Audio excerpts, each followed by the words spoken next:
pasaba a la otra casi sin volver a la actividad anterior, así que sin casi un repaso de la anterior.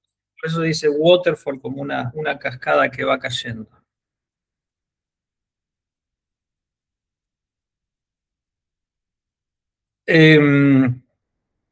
Por el contrario, otra variante que teníamos era el prototipado. No sé si recuerdan, uno podía adoptar un enfoque por prototipos cuando algo tenía que validar en el proyecto. Y uno ahí tiene que validar ya sea los requisitos del lado del cliente o del lado del usuario, como alguna decisión interna de desarrollo, ¿sí? Es decir, yo puedo hacer un prototipo, una maqueta o un esquema, o para validar requisitos con el usuario y que el usuario nos diga, sí, esto está bien, esto está mal, y aparte quiero otra cosa.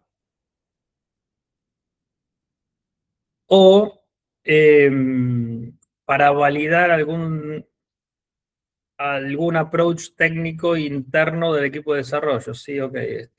Bueno, esto es lo que se quiere, vamos a hacer un sistema con tal cosa, sin embargo, no me queda claro la performance, cuál es la mejor. Entonces voy a desarrollar un prototipo utilizando una determinada base de datos y otro prototipo utilizando otra base de datos. ¿Sí? En base a los desempeños de esos prototipos, elijo uno para el sistema final. ¿Sí?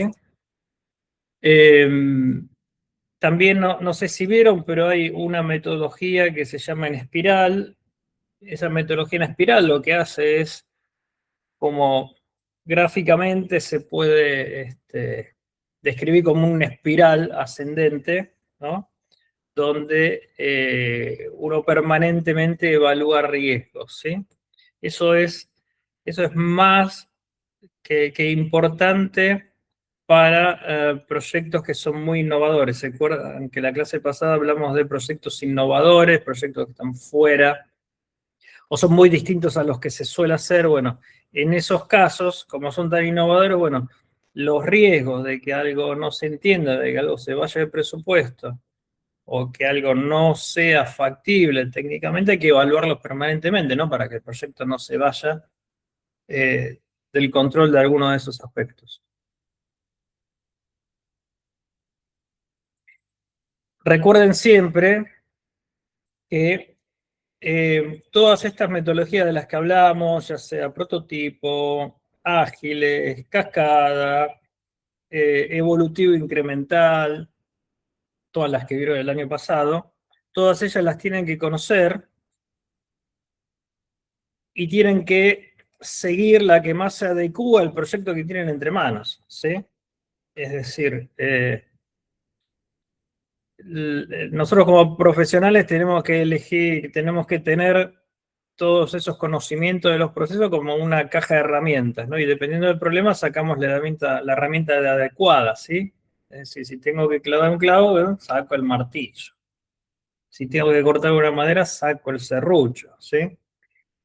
Lo que no podemos hacer es decir, no, yo siempre uso ágiles, no importa cuál sea el proyecto, uso ágiles, metodologías ágiles. Bueno, ese es como decir que siempre uso el martillo, ¿sí? Me va a servir para clavar un clavo, pero cuando tenga que cortar una madera, bueno, la voy a cortar a martillazos, pero no es lo más adecuado, ¿sí? Es por eso que un buen profesional sabe distinguir tipo de proyectos y cuál es el proceso más adecuado. ¿Dudas de esto? Si alguien no recuerda alguna de las metodologías de que vieron seguramente en la materia anterior, avise, ¿sí?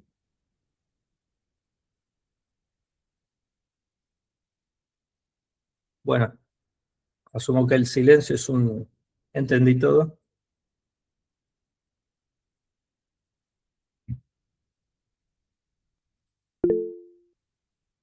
Sin dudas. Perfecto.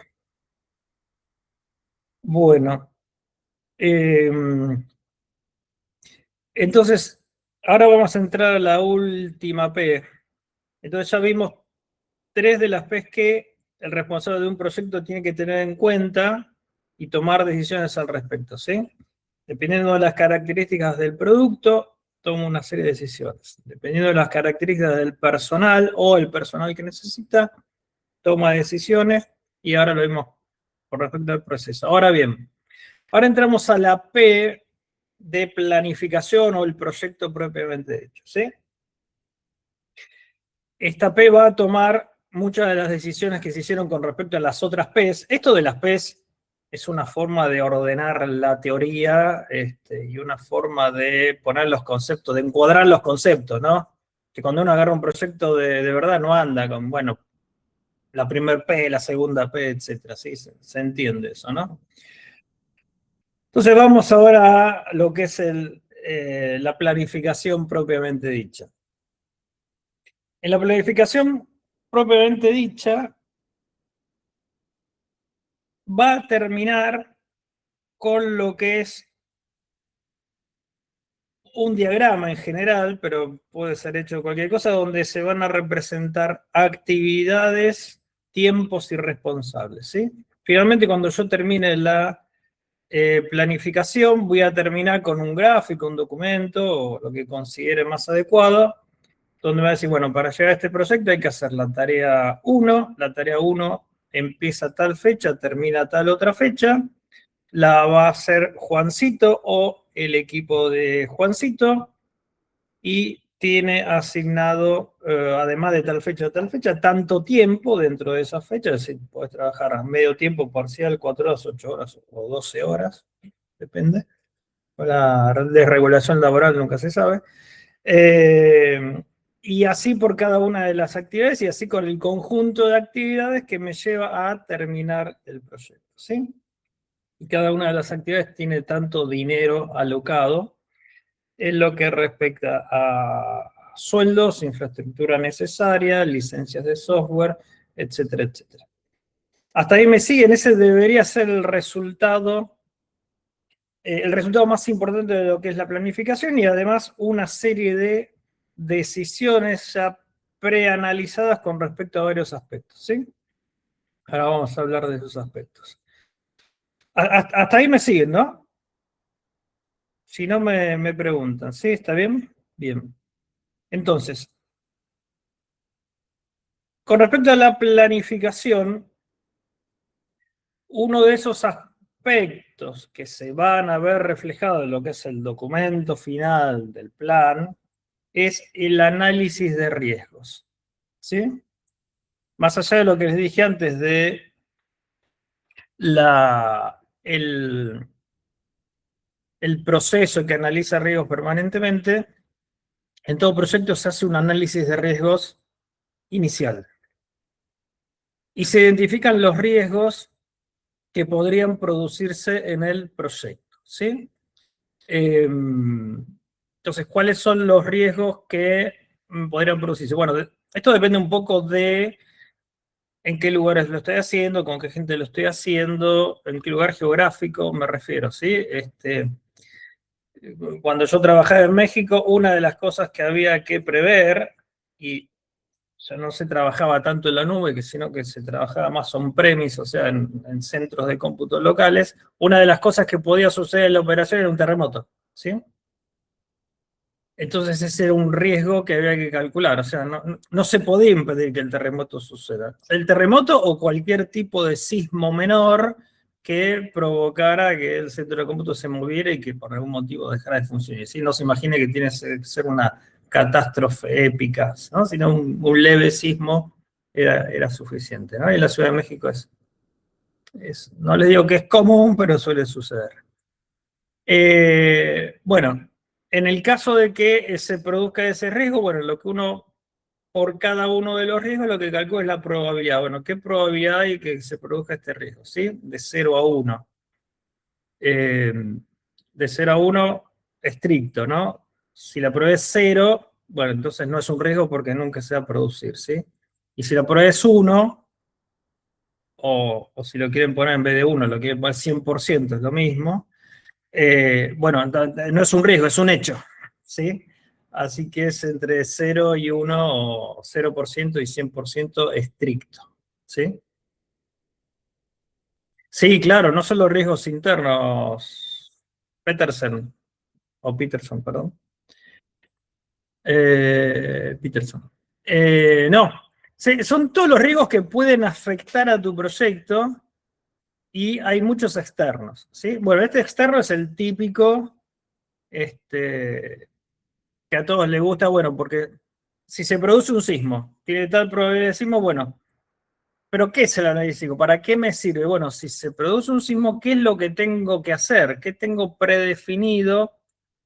Ya que voy a hacer durante el proyecto, mientras opero el proyecto, si se produce un sismo. Entonces, ahí en ese análisis de riesgo, lo que tengo que hacer es, bueno, como existe el riesgo de sismo, lo que tengo que hacer es, me contrato un data center replicado en otra ciudad o en otro país donde si se produce un sismo empiezo a operar con el otro data center, ¿sí? ¿Se entiende? Eso es el análisis de riesgo. No solo identificarlo, sino decir, bueno, y si sucede, hago esto.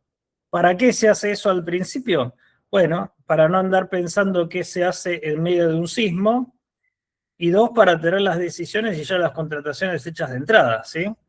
Cuando se produce un sismo, yo no puedo salir ahí con el teléfono a ver qué data center contrato, sino que lo tengo que tener contratado antes del sismo, ¿sí? ¿Se entiende? Saquen el tema del sismo, que parece un poco lejano para nosotros. Pongamos el tema de las inundaciones, ¿sí? Por ejemplo, ¿se acuerdan Bahía Blanca, no? Que es una ciudad en medio de 3 cauces de agua. Entonces, Bahía Blanca, si lo recuerdan, en esa ciudad la pregunta no era si se iba a inundar, era cuándo se iba a inundar. ¿Sí? Es una ciudad rodeada de 2 ríos y el mar, bueno, ¿cuándo nos va a inundar? Bueno, en un momento se inundaron. Entonces, bueno, si tuvimos la mala idea de poner un data center en Bahía Blanca, bueno, tuvimos que haber tomado el análisis de riesgo y decir, bueno, cuando se inunde, levanto el data center en tal otro lugar, ¿sí? Y eso lo tengo que tener antes de la inundación, claro. Pero también lo puedo tener, yo vivo acá en Belgrano, ¿no? Y antes de que ampliaran el ducto interno, se inundaba cuando llovía, y se inundaba y llegaban a planta baja y se inundaba. Si uno pone un data center a nivel planta baja en algunas de los edificios de oficina acá, bueno, tenía una inundación mínima, pero eso me alcanzaba para anular los servidores, ¿sí? Con lo cual era algo que tenía que prever también. Eh, Todos estas catástrofes naturales se piensan mucho para situaciones on-premise. Ahora, como estamos trabajando cada vez más en la nube, esto parece un poco lejano, pero no porque no suceda, sino porque nosotros hemos tercerizado ese tipo de riesgos y la contención de esos riesgos a los proveedores de servicios en la nube, ¿sí? Es decir, Google o Amazon, si ponen un centro de cómputos en tal lugar, tienen muy en cuenta si puede haber un sismo y en dónde levanta si es que hay un sismo, una inundación, o si leen las noticias, Amazon puso un data center en el Golfo Pérsico y le tiraron un misilazo, ¿no? Entonces, ese es un análisis de riesgo que estoy seguro que Amazon hizo, ¿sí? ¿Me siguen hasta ahí? Sí, profe.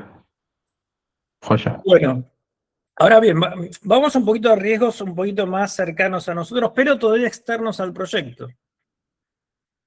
¿Sí? Uno es ¿qué me puede afectar mi proyecto, pero que no hace a lo que es la planificación interna propiamente dicha? Bueno, vaivenes económicos. Como yo siempre digo, ustedes son todos muy jóvenes, pero en este país hemos tenido vaivenes económicos de todo tipo, ¿sí? Devaluaciones, te quitaron la guita del banco, no podías tener billetes, bueno, en fin, una serie de cosas que lo habrán leído en los libros de historia. Pero bueno, eso puede suceder. Y cuando eso sucede, un proyecto no es inmune a ello, tiene que tomar algún tipo de decisión, ¿sí? Entonces, ¿qué hago si yo estoy pagando eh, servicios en dólares, por ejemplo? ¿Sí? Servicios X en dólares, ya sea de nube o licencias de software en dólares, y las tengo que pagar mensualmente y de pronto se devalúa la moneda en la que yo cobro, por ejemplo, pesos.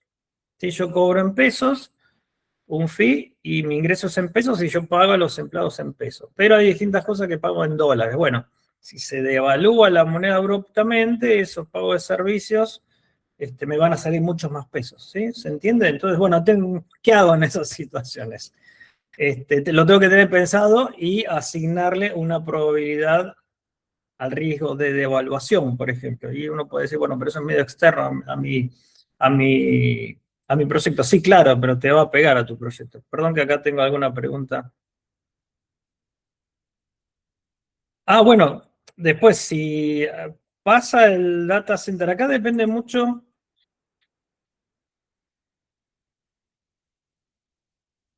Bueno, claro. Todo esto de inundaciones y cosas menores pasa mucho con, como les decía, cuando es on-premise. Pero sí, hay que prever si falla. Y les cuento cosas eh, en el 2001, también, historia vieja, ¿no? Hubo revueltas y demás, y todavía todas las noches algún despelote. Eh, Cerca de la Plaza del Congreso hay un par de hoteles. Y un buen día entraron a un hotel, ni salió en las noticias, entraron a un hotel, se afueron un montón de cosas, entre ellos servidores. Creo que no le habrán dado cero uso a los servidores, pero bueno, ahí está el riesgo de que te entre una turba a tu data center y se robe los servidores, ¿no? Bueno, ahí hay que decir, bueno, ¿qué hacemos si esto sucede? ¿O qué hacemos para evitarlo? ¿Sí? Eh, si falla, a ver, si acá, si falla el data center con respaldo en el sismo, se plantea algo. Bueno, si es tu data center y vos tenés tu data center en tu empresa, sí, vos estás obligado a tomar todas las previsiones de un data center. O sea, ya que decidiste tener tu data center on-premise en tu empresa, así como le vas a poner el aire acondicionado, el sistema antiincendio, etcétera, etcétera, para que eso funcione, tenés que tener un data center de forma tal de que algo malo le suba a pasar ahí, ¿sí? Ya sea que se inunde, un sismo o le caiga un misil, dependiendo de qué ubicación geográfica estemos hablando. Eh, Otro tipo de riesgo que se puede dar, y centramos un poco más al proyecto, es la rotación del personal. Hay veces que,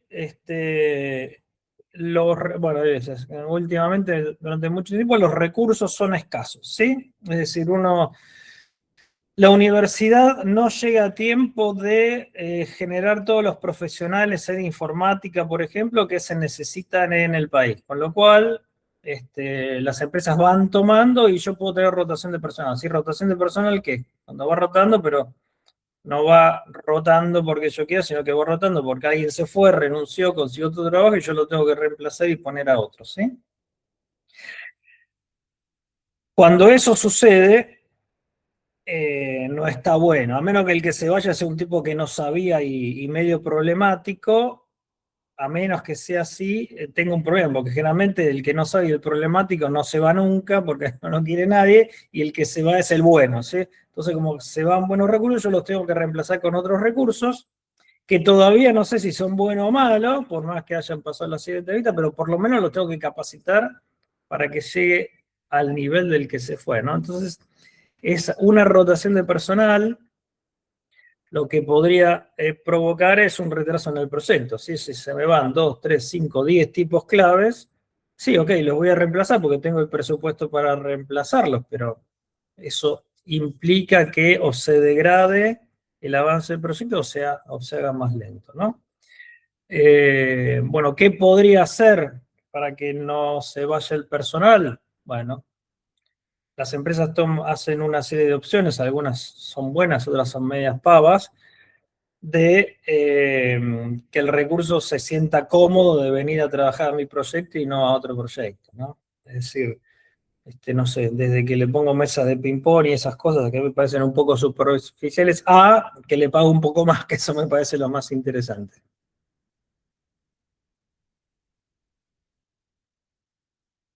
Y después hay riesgos, estos ya sí, propios del proyecto, pero que por ahí dependen de una tercera parte. Por ejemplo,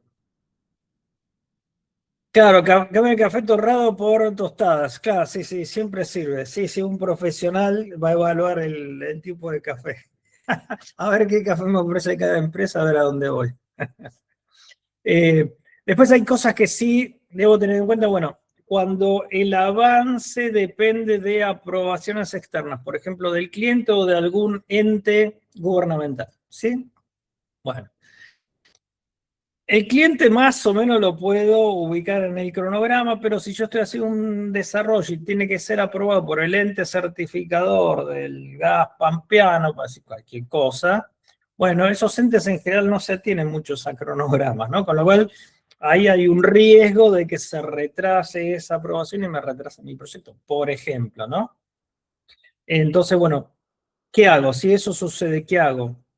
Recuerden que el análisis de riesgo es, bueno, si el riesgo tanto periodo que ocurre el riesgo y si efectivamente el riesgo se produce en un hecho, bueno, ¿qué hago? ¿Qué pensé antes? Bueno, no sé, tengo otra certificadora, por ejemplo. Riesgos de conexión. Supongamos que tengo un sistema que sin conexión a internet no anda, no sirve directamente, no funciona, ¿sí?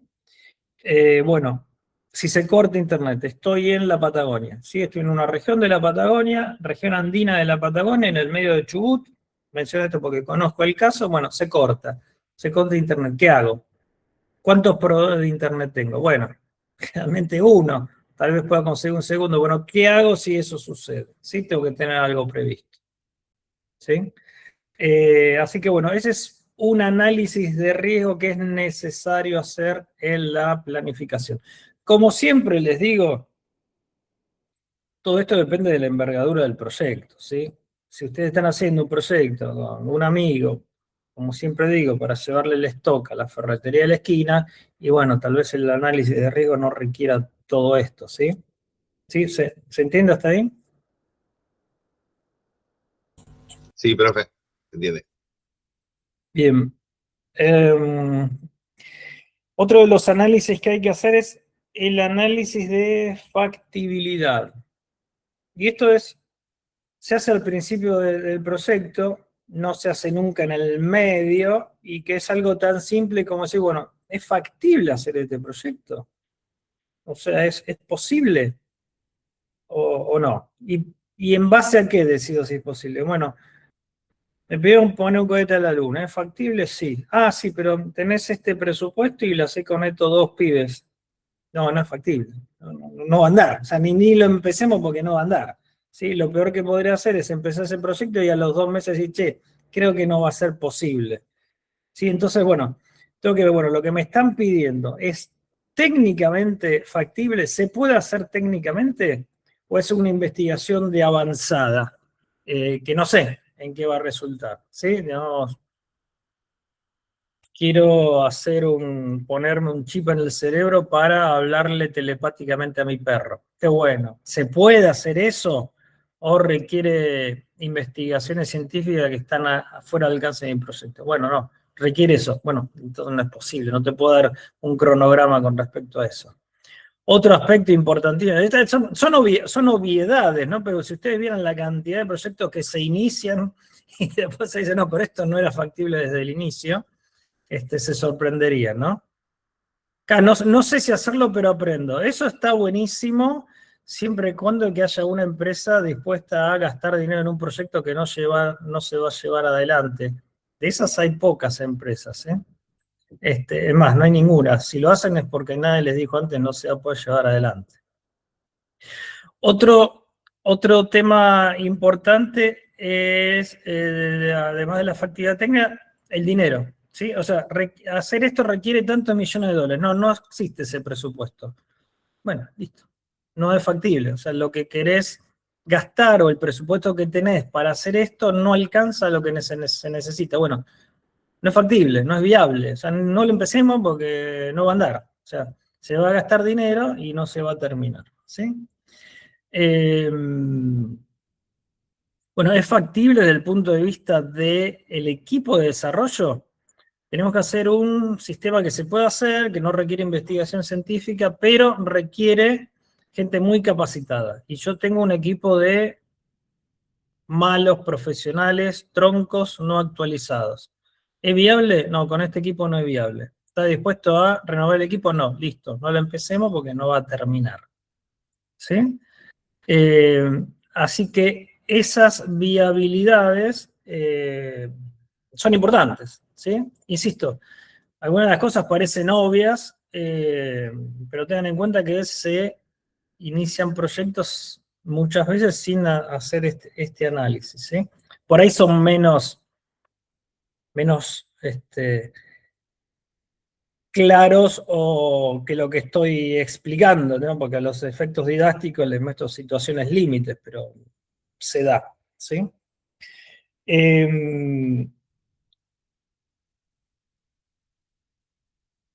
Bien. Otro análisis que es necesario hacer tiene que ver con el costo-beneficio o análisis de impacto. Y esto es para, sobre todo, dejar en claro o setear las expectativas de los usuarios, ¿sí? Hay veces que se encarga un sistema y dice, bueno, yo quiero un sistema que haga A, B, C y D. Y el cliente, el usuario sobre todo, cuando encarga ese sistema, cree, por algún motivo mágico, es que el sistema, además de hacerle A, B, C y D, le va a arreglar la vida, se va a olvidar de hacer un montón de tareas, el sistema le va a arreglar todo, se va a llevar bien con la esposa y los hijos. Eso seguramente no suceda. Entonces, algo que nosotros tenemos que hacer como profesionales es, mira, el sistema va a tener este impacto, el sistema va a hacer esto, y si vos tenés otras cosas que solucionar, bueno, serán cosas que son objeto de otro sistema, o serán funciones que le deberemos agregar a este sistema, pero tengamos en claro lo que hace este sistema y lo que debemos esperar de este sistema, ¿sí? Eso es muy clarificador generalmente con los usuarios, ¿sí? Porque ya entonces no me va a arreglar esto y no, ni hablamos del tema. Ah, no, el yo creía buenísimo siempre. No, pero yo supuse, yo creía. Bueno.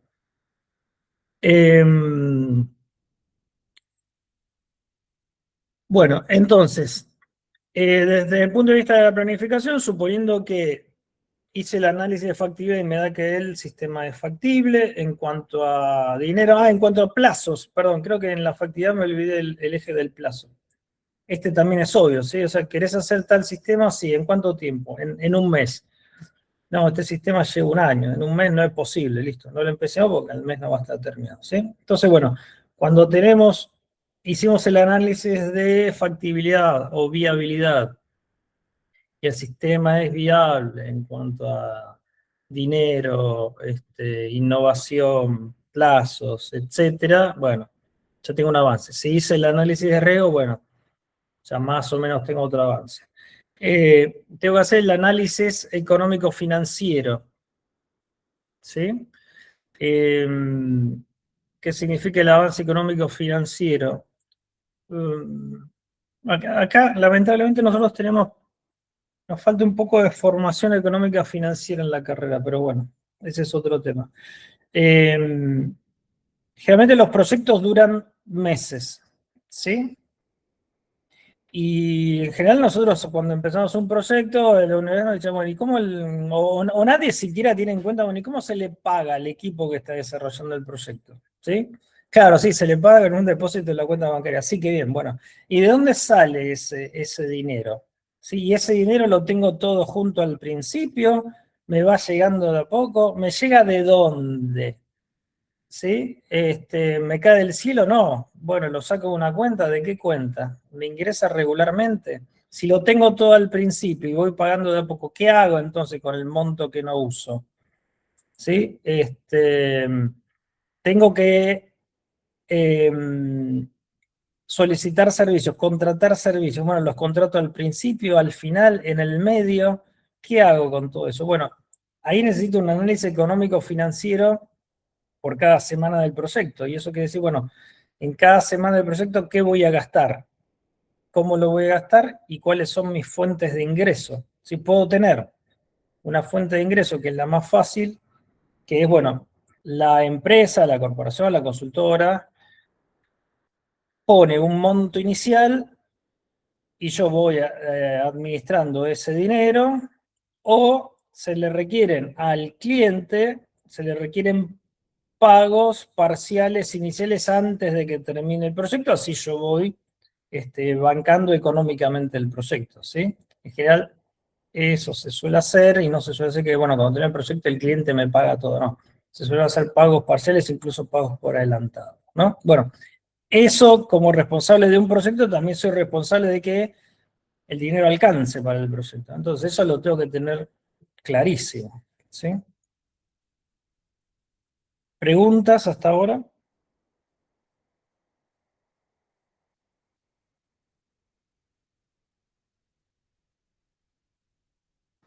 No, profe, joya. Bueno.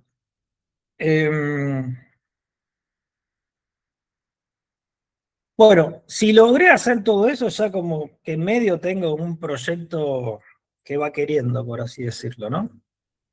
Entonces lo que tengo que hacer es plasmar todos estos análisis, cuáles fueron los resultados de estos análisis, cuáles fueron los riesgos que tengo, tener muy presente si se produce un riesgo, qué hacer. Con los riesgos, acuérdense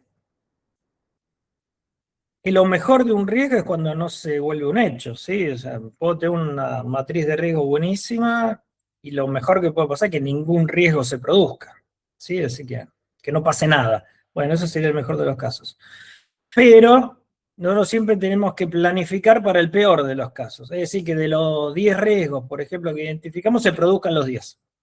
¿Sí? Entonces tenemos que, como si somos buenos profesionales, tenemos que tener pensado qué hacer cuando alguno de los riesgos identificados se hace realidad. ¿Sí?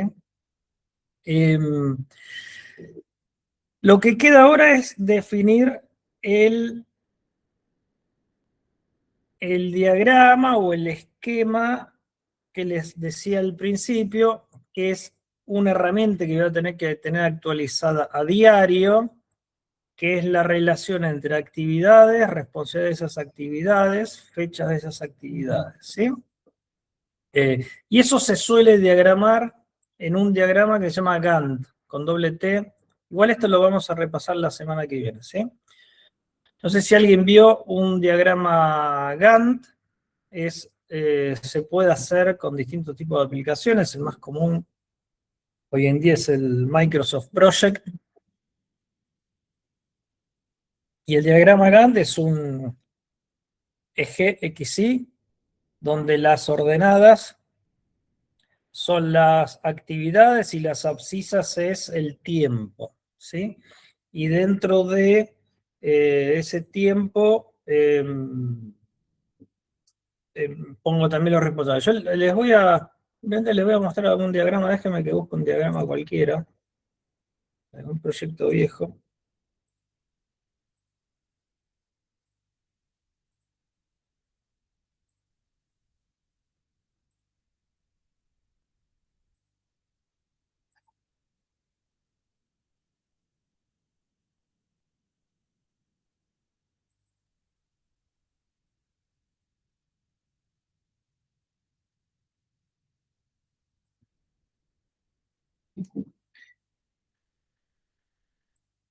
Bueno, les voy a mostrar un diagrama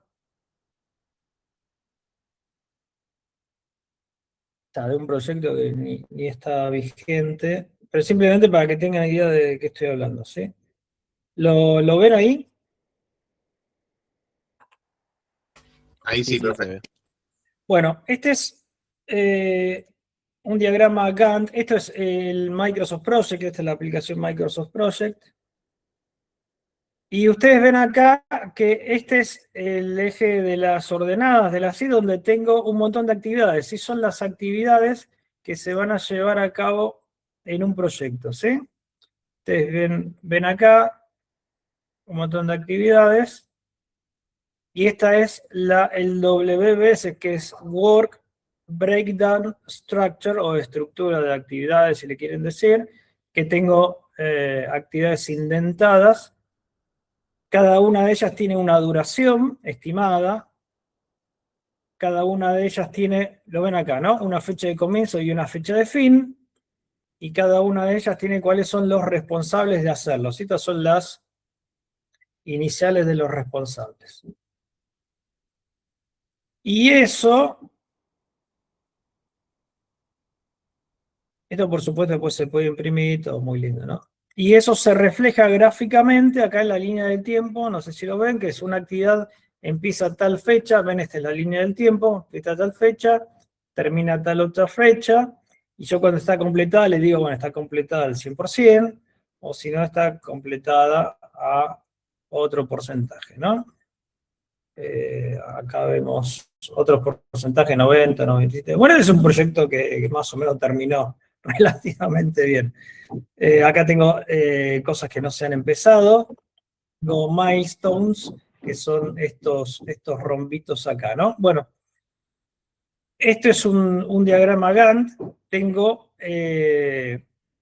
actividades agrupadoras, por ejemplo, tengo esta actividad, ustedes ven acá que está en negrita, y acá se refleja como una actividad agrupadora, ¿sí? Que de esta actividad contiene todas estas subactividades, ¿sí?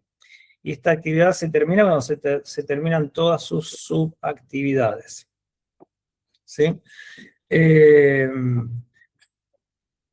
Esto lo vamos a ver un poquito mejor la clase que viene. El trabajo práctico que les voy a dar va a ser, o sea, va a terminar en un diagrama Gantt, ¿sí?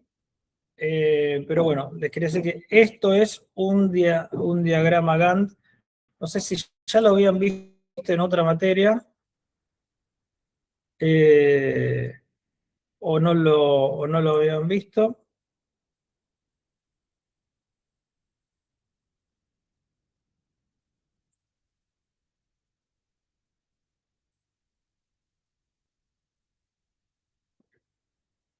Bueno, ¿dudas con respecto a esto? Profe, pregunta, ¿en el diagrama Gantt también incluye los requisitos o solamente los procesos, las tareas que vamos a hacer?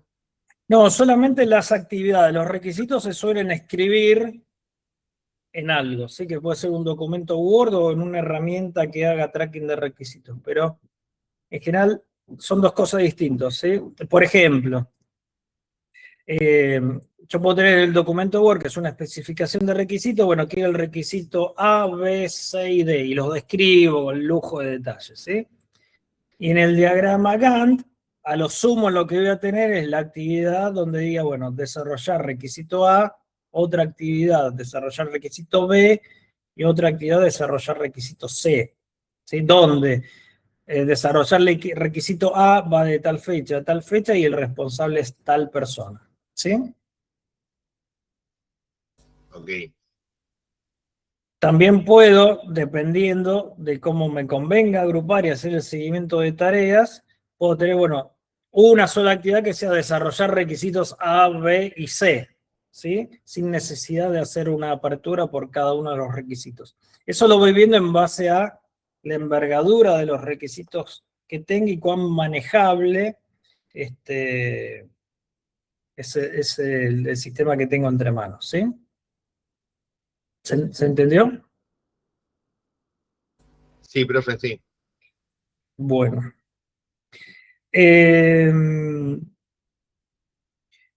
Bueno, si quedó todo claro esto acá,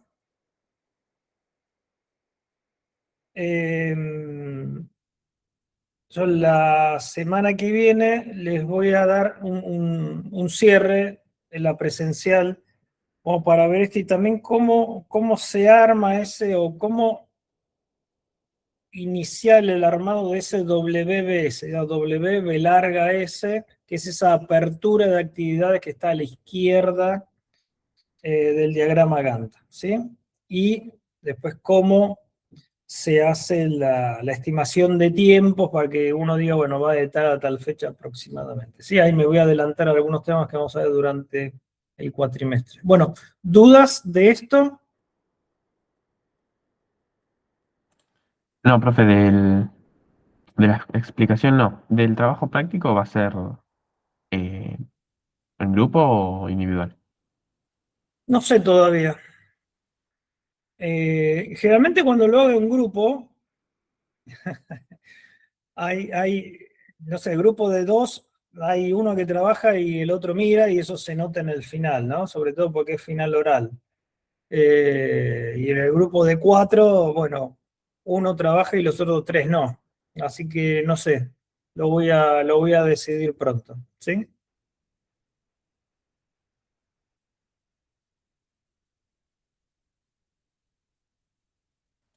Listo, profe, Bueno, buenísimo. eso tal vez en la clase que viene ya les dé el TP. Bueno, si no tienen dudas, la clase que viene es importante, no falten, porque vamos a cerrar todo lo que es gestión y empezamos con un tema nuevo, ¿sí? Yo lo que les pido ahora, que encima me tocaron el timbre, es que me dejen en el chat el presente, ¿sí? Y me despido y atiendo el teléfono, ¿sí? ¿Está claro? Sí, sí. Bueno, muchas gracias. Vamos a la semana que viene.